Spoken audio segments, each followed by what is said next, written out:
Inspiratif hidup. Jangan jadikan kegagalan kemarin sebagai penghambat hari ini. Semangat untuk membuat hari esok lebih baik melalui hari ini.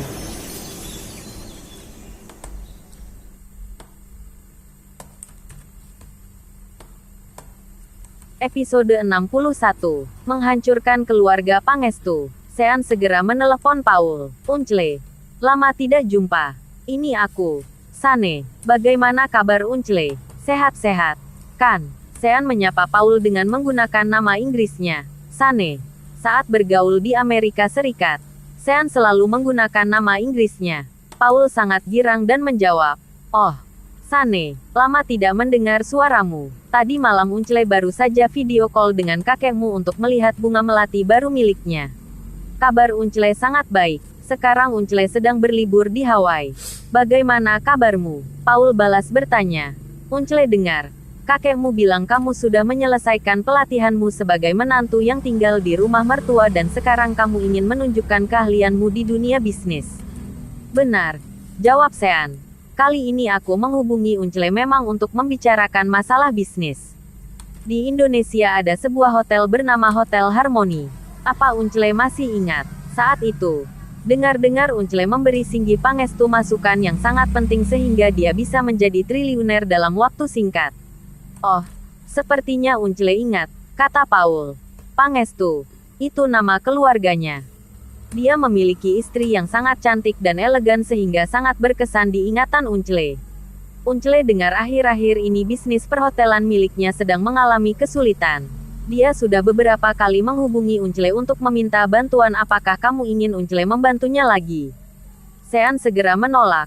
Tidak, justru sebaliknya. Aku ingin Unchle mencelakainya dan menunjukkannya jalan menuju kehancuran. Wah, sepertinya pria sial ini sudah memprovokasi seseorang yang seharusnya tidak diprovokasi. Baiklah, serahkan saja pada Unchle. Meskipun Paul adalah ahli industri perhotelan dunia, dia masih setingkat lebih rendah dari kakek Sean. Paul sudah menerima banyak bantuan dari kakek Sean selama bertahun-tahun. Karenanya, ketika Sean meminta bantuannya, dia pasti akan setuju. Ketika Sean menutup telepon, Cynthia bertanya, "Sudah beres?" Sean mengangguk. Cynthia mengagumi Sean selama beberapa saat dan memuji. Presdir Yuwono benar-benar luar biasa.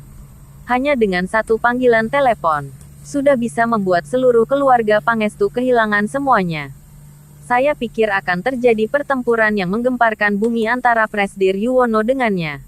Sean tersenyum mengejek. Pertempuran yang menggemparkan bumi. Haha, keluarga Pangestu sama sekali tidak selevel dengan keluarga Yuwono. Jadi untuk apa seperti itu? Cynthia benar-benar iri dengan pengalaman hidup Sean dan sangat ingin menikahi pria konglomerat yang sesungguhnya ini. Dia ingin tahu seperti apa dunia mereka. Cynthia tiba-tiba berkata, "Tapi, meskipun Tuan Paul memberikan arahan pada Singgi Pangestu, bahkan jika dia mengikuti arahannya, sepertinya akan memakan waktu yang lama sampai investasi itu mengalami kegagalan. Sementara, saya perkirakan pernikahan Cahyadi dan Giana akan diadakan dalam 2 bulan ke depan." Sean mengangguk dan kembali menelepon. "Andi, Tuan Muda," jawab Andi. "Apa anak buahmu sudah sembuh?" tanya Sean. Terakhir kali, Sean meminta 100 anak buah Andi yang berasal dari berbagai negara Asia Tenggara untuk makan di restoran William dan berpura-pura keracunan. Meskipun hanya berpura-pura, orang-orang ini benar-benar memakan makanan yang meracuni tubuh mereka sehingga harus dirawat di rumah sakit selama beberapa waktu. "Mereka sudah lama sembuh," jawab Andi. "Apa ada yang bisa saya bantu? Silakan beritahukan pada saya, Tuan Muda. Berikan seorang wanita untuk setiap anak buahmu. Kemudian pergi ke hotel milik Singgi Pangestu untuk menyewa kamar," perintah Sean. "Saat menyewa kamar, cari apakah terdapat kamera tersembunyi di hotel itu. Jika ada, cari rekamannya. Jika tidak ada, pasang sendiri di kamar-kamar itu. Lalu sebarkan rekaman pertengkaran para pria dan wanita di kamar." Andi dan Cynthia sama-sama mengerti apa yang ingin dilakukan Sean. Dia ingin menghancurkan reputasi hotel keluarga Pangestu. Begitu rekaman itu tersebar, hotel keluarga Pangestu akan ketahuan memiliki kamera tersembunyi dan mengekspos privasi tamu. Hal itu akan berdampak besar bagi bisnis hotel tersebut. Cynthia tersenyum dengan menawan dan berkata, tidak disangka. Ternyata Presdir Yuwono bisa melakukan hal semacam ini. Sean tersenyum dan menyahut. Bisnis itu seperti medan peperangan. Apa yang aku inginkan adalah kemenangan. Tidak peduli bagaimanapun caranya. Jika Sean tidak pernah mengalami pelatihan di medan perang selama setahun, dia juga pasti tidak akan begitu bersikap tak kenal ampun seperti ini. Sekarang yang Sean inginkan hanyalah kemenangan. Sean mengulurkan tangannya, lalu berkata, lanjutkan ceritamu. Cynthia mengambil dokumen informasi keluarga Pangestu dan membacakan. Cahyadi tidak bekerja di perusahaan ayahnya. Dia mengambil beberapa ratus miliar dari ayahnya dan membuka bisnisnya sendiri. Dia mengalami kerugian dalam jumlah yang tidak sedikit saat baru memulai bisnisnya. Hanya saja, bisnisnya semakin membaik dalam 2 tahun terakhir. Cynthia melanjutkan. Sekarang dia adalah seorang investor profesional. Tahun lalu, dia menghasilkan dana sebesar 100 miliar dan menginvestasikannya pada 40 perusahaan. 20 di antaranya mengalami kegagalan. Sementara 20 lainnya selamat dan mendapatkan keuntungan sebesar 200 miliar. Oh, ternyata bocah ini bisa menghasilkan uang juga. Komentar Sean dengan ekspresi terkejut. Dia tahu bahwa berinvestasi pada 40 perusahaan dan mengalami 20 kegagalan tidaklah banyak. Bahkan jika tingkat kegagalannya sebesar 90, keuntungan dari perusahaan yang masih selamat sudah cukup untuk membuatmu untung. Cynthia mengangguk dan menjawab, benar. Cahyadi sudah meningkatkan jumlah investasinya tahun ini. Sekarang dia sudah berinvestasi di total 70 perusahaan. Manajer Departemen Investasi Perusahaan memperkirakan bahwa jika mereka beruntung, mereka akan mendapatkan keuntungan sebesar 600 miliar dalam 2 tahun ini. Sean mendengus dingin. Dia tidak akan membiarkan Cahyadi berbangga dengan bisnisnya. Cari tahu 70 perusahaan tempat Cahyadi berinvestasi. Perusahaan-perusahaan yang sudah gagal tidak usah. Cari tahu perusahaan-perusahaan mana saja yang menguntungkan bagi Cahyadi. Lalu target mereka. Perintah Sean. Aku ingin Cahyadi menginvestasikan uangnya dan membuatnya tidak mendapatkannya kembali sepersen pun. Aku ingin membuatnya kehilangan segala-galanya hingga tidak memiliki apapun. Pada saat itu, barulah Cynthia merasakan betapa mengerikannya Sean. Baik, jawab Cynthia. Lalu, dia berkata lagi. Cahyadi masih memiliki kakak laki-laki. Tapi dia tidak memiliki pengaruh dalam keluarga Pangestu dan hanya menunggu untuk mewarisi warisan ayahnya. Sedangkan ibu Cahyadi, istri Singgi, Lucy Liono, adalah putri keluarga Liono yang merupakan keluarga papan atas di Banten. Wanita ini memiliki latar yang juga harus diperhatikan. Sean tertegun. Lucy, nama ini enak didengar. Apa ada fotonya? Berdasarkan pembicaraan Sean dengan Paul barusan, pria tua ini sempat menyebut tentang istri Singgi dan memuji kecantikannya yang elegan. Sean sangat penasaran dengan wanita yang bisa membuat pria tua ini terbayang-bayang. Cynthia membuka WhatsApp, lalu membuka status Lucy dan menunjukkannya pada Sean. Sean melihat sebuah foto yang menawan. Wanita di foto itu memiliki rambut ikal yang dikeriting ke satu sisi. Dia terlihat tidak memakai riasan yang ringan maupun tebal. Wanita itu memakai lipstik berwarna cerah, mengenakan congsam, dan sedang berdiri di depan mikrofon. Ditambah lagi, namanya terdengar seperti seorang penyanyi ibu kota tahun 1930-an. Sean sedikit terkejut dan berkata, aku tidak menyangka bahwa ibu Cahyadi secantik ini. Cynthia tersenyum dan menimpali. Seluruh kalangan kelas atas Jakarta merasa bahwa Singgi Pangestu tidak layak bagi Lucy Liono. Keluarga Lucy juga jauh lebih baik dibandingkan keluarga Singgi. Waktu itu, Singgi melakukan perbuatan tercela agar berhasil mendapatkan Lucy. Sean tidak ingin tahu sejarah masa lalu keluarga Pangestu. Dia mengembalikan ponsel Cynthia sambil berkata, tidak perlu memedulikan keluarga Liono. Sean tahu dengan jelas bahwa ada beberapa keluarga yang tidak boleh disinggung di seantero negeri ini. Sementara yang lainnya, dia tidak perlu memedulikan mereka. Bersambung. Lanjut episode 62. Menikah di hari ulang tahun Sean. Seminggu telah berlalu. Pada pukul 2 siang matahari begitu terik di Jakarta. Orang-orang yang berlalu lalang mengangkat payung dan mengenakan kacamata hitam. Saat ini, Cahyadi duduk kursi pengemudi BMW sambil menunggu Giana. Dia sedang marah besar dan berbicara di telepon dengan wajah tertekan. Apa? Perusahaan sukses Jaya juga bangkrut. Brengsek. Bagaimana bisa perusahaan yang selama ini baik-baik saja mendadak bangkrut? Perusahaan sukses Jaya adalah salah satu dari 10 perusahaan tempat Cahyadi berinvestasi dan selama ini juga paling menguntungkan. Tetapi, untuk beberapa alasan yang tidak diketahui, perusahaan-perusahaan yang menghasilkan uang baginya tiba-tiba menjadi sasaran para perusahaan lain di industri yang sama dalam 2 hari terakhir hingga bangkrut satu persatu dan tidak ada yang tersisa. Tak hanya perusahaan yang bangkrut, investasi Cahyadi di 40 atau 50 perusahaan gagal sehingga sekarang dia kehilangan hampir semua uang yang diinvestasikannya. Brengsek, benar-benar sial, umpat Cahyadi. Cahyadi memukul kemudi dengan kesal. Kemudian menghubungi ayahnya. Ayah, akhir-akhir ini aku sedang kurang beruntung. Semua perusahaan tempatku berinvestasi yang bisa menghasilkan uang kini bangkrut. Bisakah ayah memberiku 200 miliar lagi? Singgi menyahut. Akhir-akhir ini perusahaan juga sedang membutuhkan uang. 2 hari yang lalu ayah menghubungi ahli industri perhotelan dunia, Paul Robert. Dia memberitahu ayah untuk membuka kembali hotel-hotel yang sudah tutup dan membuka hotel di Kutai Kartanegara, Kalimantan Timur. Cahyadi bertanya-tanya ayah bukankah dulunya dia menentang ekspansi membabi buta yang kita lakukan? Apa yang kamu tahu? Balas Singgi. Sekarang berbeda dengan dulu. Sekarang orang-orang asing yang bekerja di Indonesia juga mampu untuk tinggal di hotel. Masalah kualitas tidak perlu terlalu tinggi. Yang terpenting kuantitasnya. Kita akan bersiap menginvestasikan sebagian besar uang keluarga.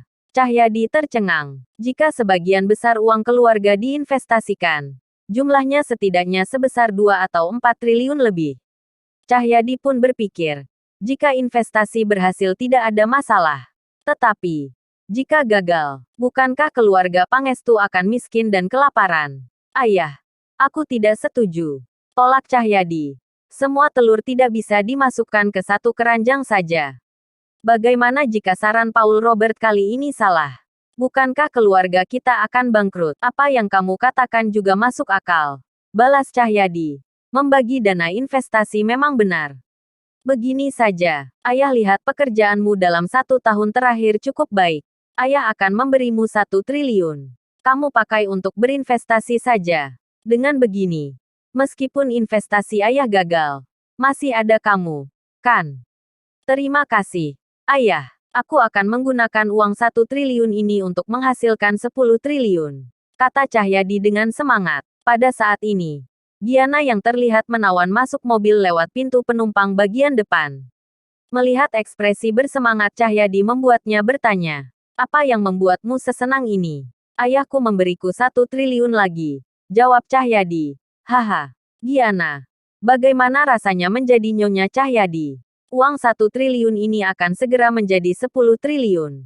Giana merasa sangat girang dan diam-diam bergumam. Bukankah keluarga Pangestu ini terlalu kaya? Bahkan ayah mertua bisa memberikan uang sebesar 1 triliun dengan begitu saja. Giana berinisiatif memegang tangan Cahyadi dan berkata, Cahyadi, aku sangat senang bisa menikah denganmu. Uang sebesar ini belum pernah aku miliki sebelumnya. Tidak perlu dikatakan, Sean yang tidak berguna itu bahkan sepertinya tidak bisa memberimu 100 juta. Haha, kata Cahyadi dengan bangga. Lalu, dia bertanya, ngomong-ngomong, kita sudah mendaftarkan pernikahan kita. Kamu tidak ingin mengubah panggilanmu padaku? Giana ragu-ragu sejenak sebelum berkata, Suami, ini adalah pertama kalinya Giana memanggil pria lain sebagai suaminya. Dulu, gelar ini hanyalah milik Sean. Saat ini, tiba-tiba Giana sangat merindukan Sean. Dia merindukan momen-momen saat dia memanggil Sean sebagai suaminya 3 tahun terakhir ini. Sean adalah menantu parasit yang tidak memiliki kedudukan di rumah. Karena itu, saat Giana menyebut Sean sebagai suaminya, itu adalah momen paling membahagiakan baginya dan selalu muncul senyuman di wajahnya. Lain halnya dengan saat ini.